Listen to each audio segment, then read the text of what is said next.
नमस्ते। आज आम आलोचना करवा पंचसखार साधक मानक मध्यरे अन्यतम कवि भक्त साधक अलौकिक पुरुष जशवंत दासंकर जीवनी और रचना संपर्क रे जशवंत दासंक संपर्क रे आलोचना करी पंडित सूर्यनारायण दास तांकर ओडिया साहित्यर इतिहासर प्रथम खंडरे लिखिछंती जे जशवंत दास चैतन्य देवंकर पंचसखांक भितरु जणे अन्य चारि जनक परि से मध्य कवि थिले एवं जशवंत दास शिव स्वरोदय प्रेम भक्ति ब्रह्म गीता गोविंद चंद्र 84 आज्ञा हेतुदय भागवत रास प्रभृति केतोटी ग्रंथ रचना करिसंती। एहा छड़ा अनेक भजन मालिका और पद्य मध्य रचना करिथिबा जणा जाए। तेबे जशवंतଙ୍କ रचना भितरु अधिकांश मुद्रित हेई नाही। तेबे एतद भिन्न आमे देखिबा जे तांकर रचना भितरे आहुरी अनेक मध्य रहिछि जेमिति जंत्र बोली मंत्र बोली दिव्य देही लोई गीता आत्मपरचे गीता अढंग गड़मालिका बनभोजी बोली आगत भविष्यत धानचरी बाघ लीला भजन सार ए सबु होउछि तांकर रचना बोली आलोचक सुरेंद्र महारणा तांकर ओडिया साहित्यर इतिहास पुस्तक रे उल्लेख करिसंती। तेबे तांकर वंश और जन्म समय रे सूर्यनारायण दास जहाँ उल्लेख करिसंती से कहउछंती जे जशवंत दास चैतन्य देवंकर समसामयिक जन्म समय नहीं परस्पर विरोधी बहु उपादान देखा जाउथिबारु केउ साल रे से जन्म ग्रहण करिथिले ताहा कहिबा ठीक हेई पारु नाही। तेबे अच्युतानंदंकर उदय कहानी रे लेखा अछि जे जगन्नाथ दास और जशवंत दास एका वर्ष रे जन्म ग्रहण करिथिले। बलराम दास जगन्नाथ दास और जशवंत दास बलराम दास जशवंत दास और जगन्नाथ दासंक ठारू 4 वर्ष बड़। तेणु उदय कहानी तथ्य अनुसार ताहा 1487 ख्रीष्टाब्द रे जशवंतंकर जन्म बोली आमे ग्रहण करि परिबा। तत्कालीन कटक जिला अंतर्गत जगतसिंहपुर निकटस्थ अढंग ग्राम रे जशवंत दासंकर जन्म। तांको पितांक नाम जोगु मल्लिक और मातांक नाम रेखा देवी। दासे महानायक बा क्षत्रिय थिले बोली केही केही कहंती। 12 वर्ष बयसरु जशवंत दास संसार प्रति उदासीन भाव प्रकाश करिथिले और बहु वर्ष तीर्थ पर्यटन रे अतिबाहित करिथिले। ओडिशा रे चैतन्य देवंकर अवस्थान समय रे दासे चैतन्य देवंकर संस्पर्श रे आसीथिले। पुरी रे से दीक्षा नैथिले। दीक्षा नेबा परे से निज जन्म स्थान अढंग को फेरी आसीथिले। अढंग किल्लार सेतेबेलर जमीदार रघुरामंकर भगिनी अंजना देवींक सहित तांकर विवाह हेइथिला। रघुराम दासंक पई माने जशवंत दासंक पई अढंगरे गोटिए सुंदर मठ निर्माण करी मठर परिचालना निमंते बहु संपत्ति खंजी थिले। ए मठ वर्तमान सुद्धा जशवंत दासंकर उत्तराधिकारी मानंक द्वारा परिचालित होई आसुछि।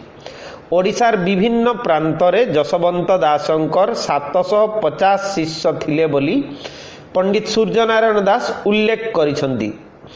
केबे जशवंत दास इहधाम त्याग कले ता निर्दिष्ट भावरे जानिबा पई किछि उपादान नाही बोली पंडित सूर्यनारायण दास उल्लेख करिसंती। तेबे से माघ मास शुक्ल षष्ठी दिन परलोक प्राप्त होइथिले बोली सुना जाए। तांकर तिरोधान दिन अढंगरे मेलाटीए हुए बहु लोक एथिरे जोग दियंती बोली से उल्लेख करिसंती। एवं एई जो तांकर जीवनी प्रसंग रे एक कथा मध्य अछि जे किंबदंती एहा एवं से किंबदंती भितरे गोटिए होउची प्राची समिति प्रकाशित शिव स्वरोदयर मुखबंधरे जो जनश्रुति अछि से बाबदरे जहा उल्लेख ताहा हेउची जे पुरीर गजपति राजा प्रतापरुद्र देवंक संगे आम्भमानंकर पंचसखांकर एकाधिक बार साक्षात्कार होइथिला। एकदा जशवंत केतेक शिष्यंक सहित पुरी अभिमुखरे यात्रा करुथिले। पथ मध्यरे एक ब्रह्म राक्षस सहित सेमानंकर भेट हेला। ब्रह्म राक्षस ताहार पैसाचिकी लीला साधना रे उद्यत हुवन्ते आम्भमानंकर साधक कवि जशवंत असाधारण जग प्रभाव रे आशाबाड़ीर संकेत रे ताहाकू पथ देखाई आगे आगे चलिबाकू आदेश देले। आश्चर्यर विषय ब्रह्म राक्षसटी आ कोनोसी अत्याचारर उपक्रम न करी आदेश अनुसारे शांतशिष्ट भावरे अग्रगामी हेवाकू लागिला। ब्रह्म राक्षस आसुथिबार अवगत होई जनसाधारण गृह परित्याग पूर्वक इतस्तत पलायन करिबाकू लागिले।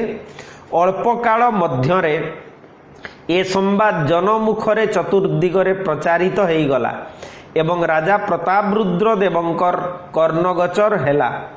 राजा जशवंतंकर अगाध जोग प्रभाव एवं अपार महिमारे जुगपत विस्मित और मुग्ध होई तांकर अभ्यर्थना लगी 18 नला पर्यंत आसी देखिले जे प्रकृतरे ब्रह्म राक्षसटी अनुगत शिष्य गुरुर आदेश पालन कला परी जशवंतंकर आदेश मानी आगे आगे आसुअछि। अभ्यर्थनार शेषरे जशवंतंकर अनुरोध क्रमे राजा उक्त ब्रह्म राक्षसटीकू जगन्नाथंकर गुंडीचा बाड़ीर रक्षणाबेक्षण भार प्रदान कले। सेई दिन ठारू से राक्षसटी सेठारे बाबनाभूत नाम धारण करी पूजा पाई आसुछि। आउ एक किंबदंतीरु मध्य जणा जाए जे जशवंत रघुरामंकर अधीन रे केतेक काल ग्राम कटुआल कार्य ग्रहण करिथिले। से समय रे थरे देश रे शस्यहानि घटी भीषण दुर्भिक्षर सूत्रपात हेला। एकदा तांकर स्त्री पायसान्न भोजन करिबार अभिलाष प्रकाश करन्ते जशवंत ग्रामवासी जनैक कृषकर धान कियारी रे पसी धान चोरी कले। पाचिला धान छिंडाइला बेले से सुनिले जे प्रत्येक धान सीसा सते जेपरी राम राम शब्द करुछि। प्रकृतरे सेही शब्द रे जाग्रत होई कृषक जशवंतंकु चोर रूपे धइला एवं विचार निमित्त राजकीय विचारालय को नहीं गला। राजा आमूलचूल सकल वृत्तांत श्रवण करी जशवंतंकु दोषी बोली ग्रहण कले एवं पापर प्रायश्चित स्वरूप दशानुरूप दंड विधान मध्य कले। जशवंतंक रचित जो मुख्य ग्रंथ गुड़िक भितरे प्रथम रे आसे शिव स्वरोदय। এই গ্রন্থটি स्वर्गत आर्तवल्लभ महांती द्वारा प्रकाशित संस्कृत स्वरोदय लेस नामक ग्रंथर अवलंबन रे এই ग्रंथटी रचित। यह एक तत्वधर्मी ग्रंथ। संस्कृत ग्रंथटी 21 अध्याय होइथिबा बेले जशवंतंकर एई ग्रंथटी रे कोनोसी अध्याय नहीं, केवल 473 पद रहिछि। ग्रंथटिर आरंभ रे कवि जगन्नाथ, बलभद्र, सुभद्रा और सुदर्शन शिव विघ्नराज गणेशंकर वंदना करिसंती। शिव और पार्वतींकर कथोपकथन रे एहार विषय वस्तु प्रकाशित होइछि। पार्वतींकर प्रश्नर उत्तर छଳରେ शिव स्वरोदय तत्वर श्रेष्ठत्व प्रमाणित होइछि। एथिरे स्वरर प्रशंसा, नाड़ी ज्ञान, नाड़ी चालनार फलाफल, प्राणादि वायुर तत्व निरूपण, स्त्री वशीकरण इत्यादि योग साधन प्रणाली और स्वर ज्ञान संपर्क में विशद भाव में आलोचना करा जायछि। विशेष करी एही ग्रंथरे शिवंक मुखरे स्वरर वैशिष्ट्य प्रतिपादित करा जाइथिबारु एहाकू एपरी नामकरण करा जाइछि बोली आलोचक माने कहंती।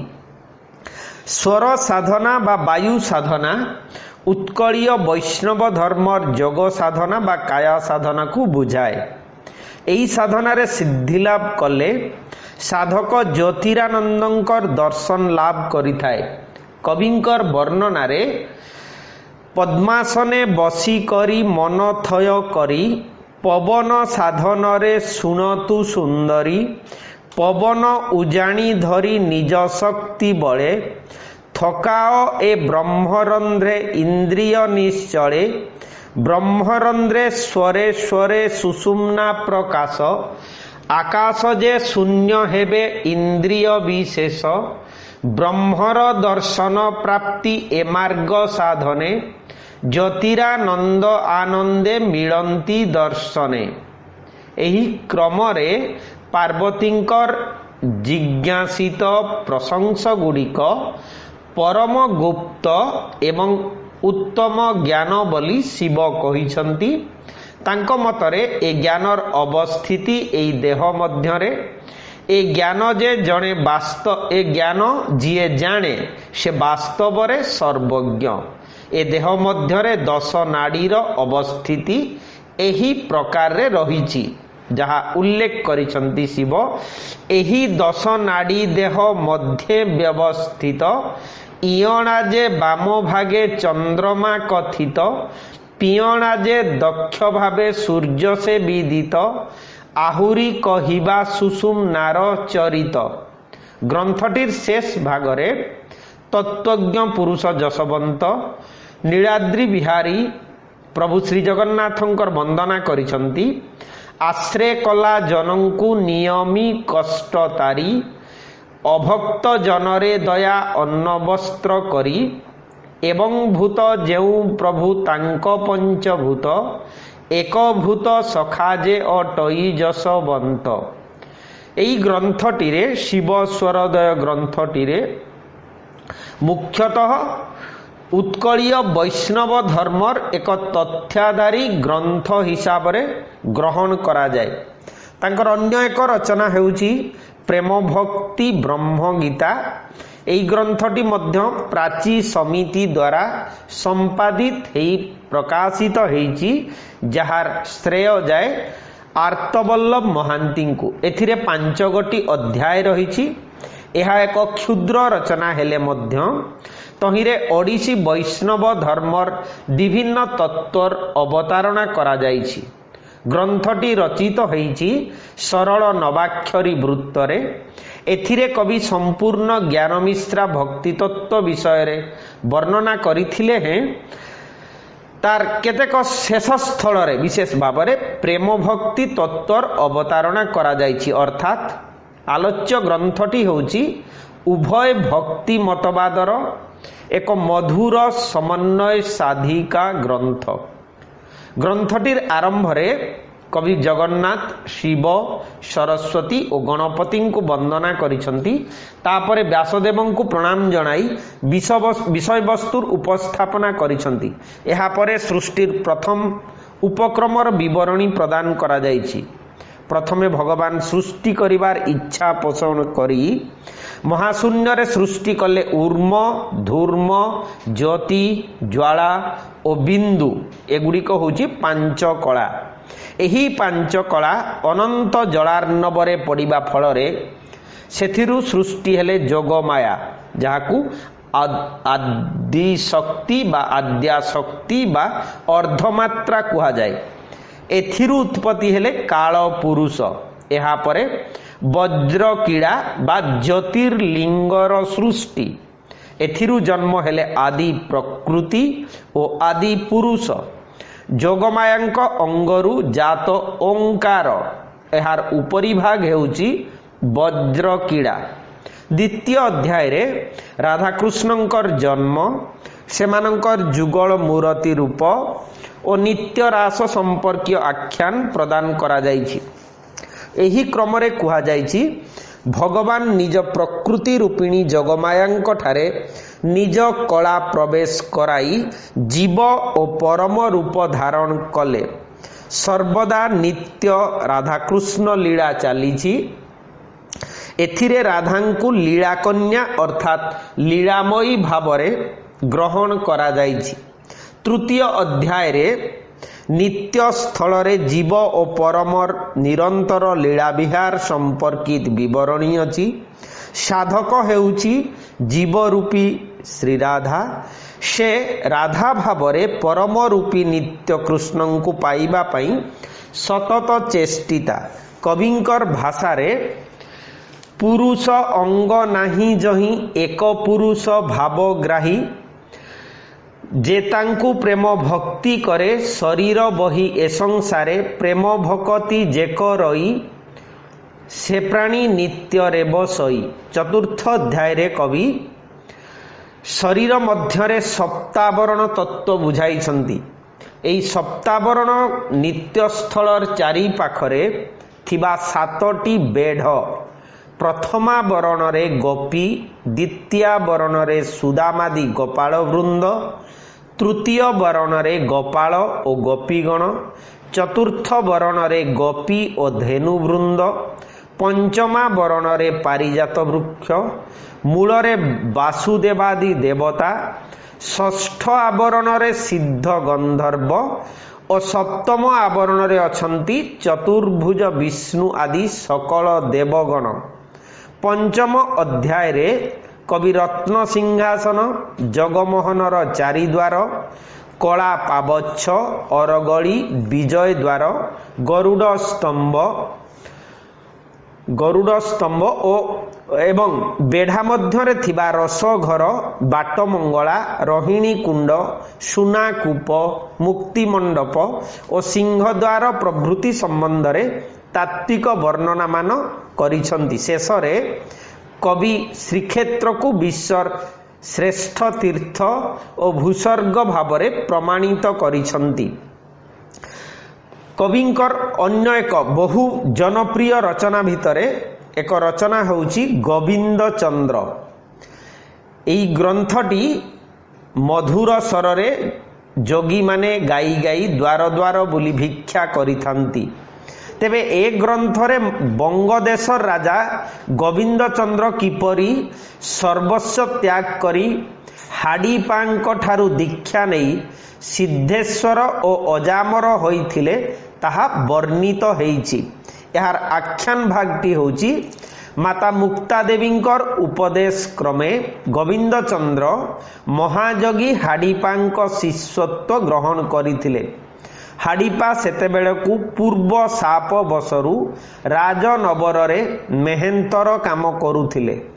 ସଂଯମ ପାଇଁ ହାଡ଼ିପା ଶିଷ୍ୟଙ୍କୁ ବହୁ ଦେଶ ବୁଲାଇଥିଲେ। ଗୋବିନ୍ଦ ଚନ୍ଦ୍ରଙ୍କୁ ବହୁ କଠିନ ପରୀକ୍ଷାରେ ଉତ୍ତୀର୍ଣ୍ଣ ହେବାକୁ ପଡ଼ିଥିଲା। ଗୁରୁଙ୍କ ପ୍ରଦତ୍ତ ମନଯାନ କଠାଉ ସାହାଯ୍ୟରେ ଗୋବିନ୍ଦ ଚନ୍ଦ୍ର ସପ୍ତଦ୍ୱୀପ ସ୍ୱର୍ଗ ମର୍ତ୍ତ୍ୟ ଭ୍ରମଣ କରିଥିଲେ। ଆକାଶରେ ଗୋରଖନାଥ ଓ ତନ୍ତିପାଙ୍କର ଶକ୍ତି ପରୀକ୍ଷା ଦେଖିଥିଲେ। ଏ ଦୁହିଁଙ୍କର ଆଶୀର୍ବାଦ ମଧ୍ୟ ଲାଭ କରିଥିଲେ। 24 ବର୍ଷ ଦେଶ ଭ୍ରମଣ ଓ ଇନ୍ଦ୍ରିୟ ସଂଯମ ପରେ ସିଦ୍ଧେଶ୍ୱର ହୋଇ ସ୍ୱଦେଶକୁ ଫେରି ମାତାଙ୍କୁ ଦର୍ଶନ କଲେ। ପରେ କପିଳାସ ଯାଇ ଗୁରୁଙ୍କୁ ଦର୍ଶନ କଲେ। ସର୍ବତ୍ୟାଗ କରି ନିରଭିମାନ ହୋଇ ଯୋଗାଭ୍ୟାସ କରି ରାଜା ଗୋବିନ୍ଦ ଚନ୍ଦ୍ର କିପରି ସିଦ୍ଧେଶ୍ୱର ଓ ଅମର ହୋଇଥିଲେ ତାହା ହିଁ ଏ ଗ୍ରନ୍ଥରେ ଯଶୋବନ୍ତ ଦାସ ବର୍ଣ୍ଣନା କରିଛନ୍ତି। ତେବେ ସାଧାରଣ ଭାବରେ ଲାଉତୁମ୍ବା ଧରି ଯୋଗୀ ବେଶରେ ପଞ୍ଚଦ୍ୱାର ଭିକ୍ଷାର ନିୟମ ଏଥିରେ ସୁନ୍ଦର ଭାବରେ ବର୍ଣ୍ଣିତ ହୋଇଛି। ହାଡ଼ିପାଙ୍କର ଗୁରୁ କାହ୍ନୁପା ଓ ଗୋବିନ୍ଦ ଚନ୍ଦ୍ରଙ୍କର ମାତା ମୁକ୍ତା ଦେବୀଙ୍କର ଗୁରୁ ଗୋରଖନାଥ ବୋଲି ଯଶୋବନ୍ତ ଉଲ୍ଲେଖ କରିଛନ୍ତି। हाड़ीपा मुक्ता देवी को कहउछंती तगुरु गोरेखनाथ मगुरु कान्हुपा सेबारे सुदया कले आंभे सार्ध शाखा। तेबे एई ग्रंथरे बहुत प्राचीन शब्दर व्यवहार होइछि जेमिति हईलाक बैकुल्य साई लोक सेमिति केउणी जाचिलार जत जत कदर्थन पतिलार काढ़सी एमिति प्राचीन शब्दर प्रयोग ए ग्रंथरे बहुड़ भावरे देखा जाए। तेबे एई ग्रंथटिरे एहा सहित रहिछि कविंकर अपूर्व कल्पना विलास वर्णना चातुरी।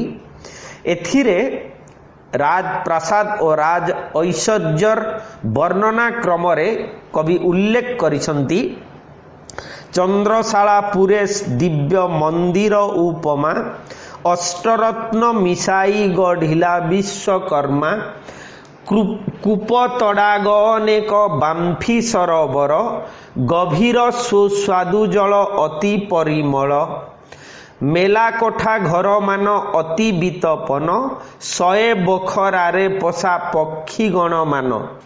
एही ग्रंथरे गुरुवादर वैशिष्ट्य और संसारर नश्वरता संबंध रे वर्णना रही। चरित्र चित्रण दृष्टि विचार कले एथिरे रानी मुक्ता देवी राजा गोविंद चंद्र इत्यादि महनीय आदर्शवंत चरित्र सहित बेश्या राढ़ियाणी आदि अनेक मनोज्ञ ग्रामीण परिवेशर चित्रमान रही। रस परिचर्या दृष्टि देखिले एथिरे करुण रसर प्राधान्य स्वीकृत। तेबे एही क्रमरे गोविंद चंद्र सन्यास हेई जिबार खबर पाई पति विरह विधुरा राणी किपरि शोकाभिभूत होई गोविंद चंद्र को अनुनय करिसंती तार वर्णना अत्यंत करुण रसा द्वारा प्लावित। जेमिति कविंकर वर्णना जल सुखी गले कहीं मीन जीव रक्षा चंद्रमा न थिले तारा नहीं बजे लेखा पतिर बिहुने पत्नी किपरि बंचई भोदइब पुरुष विचारु किना तुही कपाଳରେ कर मारी चाहंती आकाश राजांकु चाही बोलंती नकर निराश। जशवंत दासंक रचित अन्य एक ग्रंथटी होची क्षिति सुधा 1913 मसीहारे श्री पाणु बेहेरांक द्वारा संगृहीत और संशोधित हेई प्रकाशित होईची एई ग्रंथ पार्वतींकर प्रश्न और शिवंकर उत्तर छଳରେ ग्रंथटीर विषय वस्तु वर्णित। प्रथम प्रश्न रे पार्वती पचारि छंती घट छाड़िले आत्मपुरुष केउठिकी जाए। यार उत्तर रे शिव कहउछंती शून्य शब्द जेते बेले छाड़ी जाए सेते बेले महीरे पिंड केवल पड़ी रहे शून्य पुरुष शून्य रे मिसी जाए। केवल जेउ प्राणी गुरुंकर एकाक्षर तत्व को ग्रहण करिबो से ही तार पिंड को रक्षा करिबारे समर्थ हेबो। एहा परे पार्वती विभिन्न तीर्थ व्रत और यज्ञादि कर्मर फलाफल विषय जानिबाकू चाहिछंती। पार्वतींक मनरु संशय दूर करिबाकू जाई शिव सृष्टि तत्व विषय वर्णना करिछंती। एहा परे पार्वती राम कृष्ण और जगन्नाथंकर विषय प्रश्न करिबारु शिव सेमानंकर परिचय देई शेषरे श्रीक्षेत्र को गोलोक नित्य बोली कहिछंती। तांकर भाषा होची गोलोक नित्य एहा कही शून्य देउल बोलाई। एथिरे कवि गोलोकर अन्य नाम शून्य देउल। एही देउलर शिखर रे प्रभु जगन्नाथ अछंती बोली कहिछंती। सेई शून्य देउल रे शून्य रथर देवता माने संकीर्तन रे रत गोपीगण 64 दल रे विभक्त होई श्रीकृष्णंकर नाम उच्चारण करुछंती। श्रीकृष्ण हेउछंती अनंत और अव्यक्त पुरुष से सकल माया ठारू ऊर्ध्वरे से हेउछंती जगतर नाथ। तांकर महिमा अपार कविंकर भाषा रे सकल तारी भियाण निर्गुण प्रभु निरंजन एबर बिना अन्य नाही सुणम प्रिया मन देई शेषरे कवि लिखुचंती सुजने एही ज्ञान रस एभव सिंधुरे न पस मन गुरुंकु आगे धर चंचल चित स्थिर कर इंद्रुंकु स्वाधीन निरल हईले ज्ञान हेब ठूल। तेबे एही ग्रंथरे उत्कलीय वैष्णव धर्मर जगतत्व और ज्ञान मिश्रा भक्तिर वर्णना जगाधीश शिवंक मुखरे कवि प्रकाश करिसंती। तांकर अन्य एक क्षुद्र रचना होउछि रास। एथिरे जोग साधना बा समाधि उपरे गुरुत्व दिया जाइछि। एठारे रासर अर्थ नित्य धामर रास नुहे, मनीष शरीर मध्यरे विशेष करी सहस्रार चक्रे स्थित वृंदावन क्षेत्र रास। सेठारे जीवात्मा परमात्मा रूपी राधाकृष्णंकर नित्य रस अनवरत चलीछि। कवि जने ज्ञानमिश्रा मार्गर साधक भावे कहिसंती जग साधना बलरे शरीर रे नित्य संगठित ए रास संदर्शन करी गभीर प्रेम रे हजि जीवा ही हेउछि प्रकृत भक्तिर निदर्शन। एहा फलरे मुक्तिर मार्ग हुए उन्मुक्त।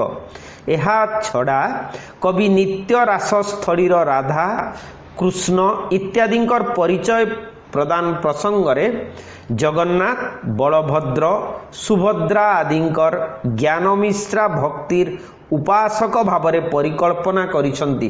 कविंकर भाषा हेउछि एमिति परमानंद से मूरति पर परापरे उदे पराधाम समान इंदु अर्ककु निंदे सेही बलभद्र मूरति नीलाचले शोभन रसानंद बोली कहुछि सेही राधांकु चिन्ह राधिका सुभद्रा श्रियाजे एक मूरति तिनी रमा बीज ठारे देखोगो सेही रसदायिनी।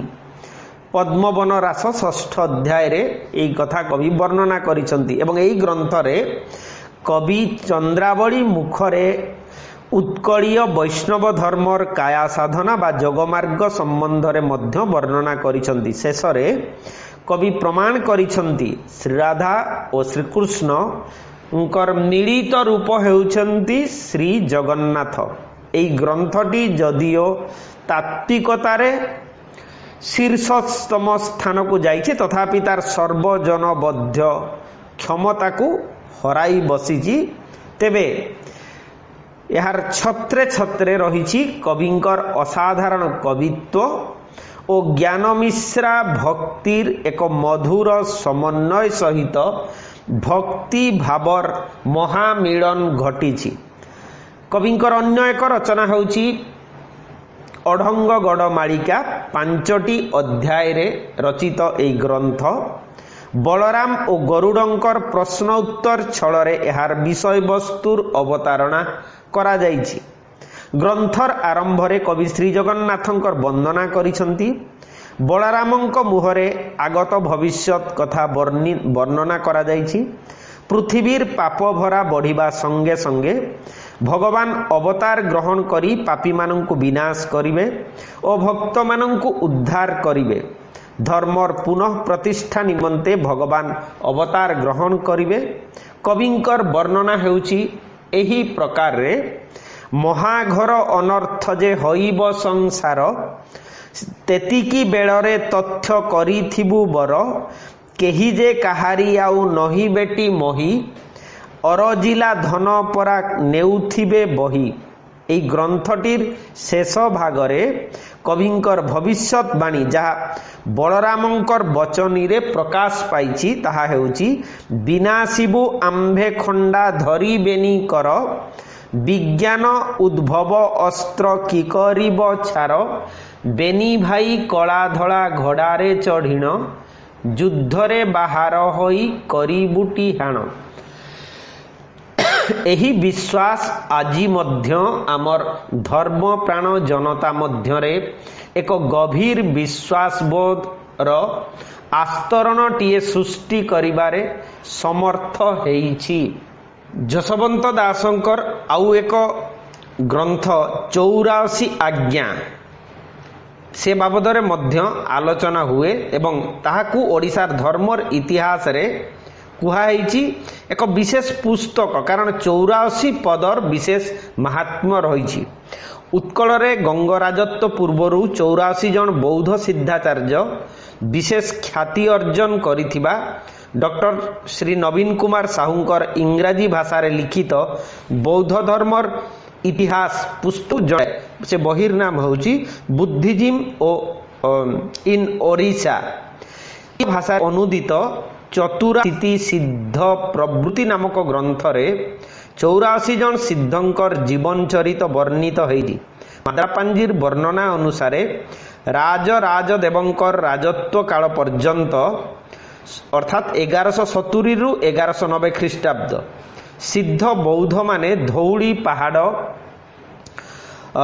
ଆରାଗଡ଼ ପର୍ବତ, ବିନ୍ଧେଶ୍ୱରୀ ପର୍ବତ ପ୍ରଭୃତି ପର୍ବତରେ 4ଟି ଗୁମ୍ଫାରେ ବାସ କରୁଥିଲେ ଓ ସେମାନେ ସର୍ବଜ୍ଞ ଥିଲେ। ଏସବୁ ପର୍ବତ କନ୍ଦର ମାନଙ୍କରେ 84 ଗୁମ୍ଫାମାନ କରି ଶିବ ବୌଦ୍ଧମାନେ ରହିଛନ୍ତି। ଏହି 84 ଶିବ ପରମ୍ପରା ସହିତ ଗ୍ରନ୍ଥ ନାମକରଣ ସମ୍ପର୍କ ରହିଛି ତାହା ଗବେଷଣା ସାପେକ୍ଷ, କିନ୍ତୁ ସେମିତି ଏକ ଗ୍ରନ୍ଥ ସମ୍ପର୍କରେ ମଧ୍ୟ ଆଲୋଚନା ହେଇଛି ଏବଂ ସେ ବାବଦରେ ଅଧିକ ଗବେଷଣାର ଆବଶ୍ୟକତା ରହିଛି। ଆଜି ଏତିକି ଥାଉ। ପରବର୍ତ୍ତୀ ସମୟରେ ଅନ୍ୟାନ୍ୟ ପ୍ରସଙ୍ଗ ଧରିକି ଆମେ ଆଲୋଚନା କରିବା। କମେଣ୍ଟରେ ଯାହା ଚାହିଁବେ ଲେଖିପାରିବେ। ନମସ୍ତେ, ଧନ୍ୟବାଦ।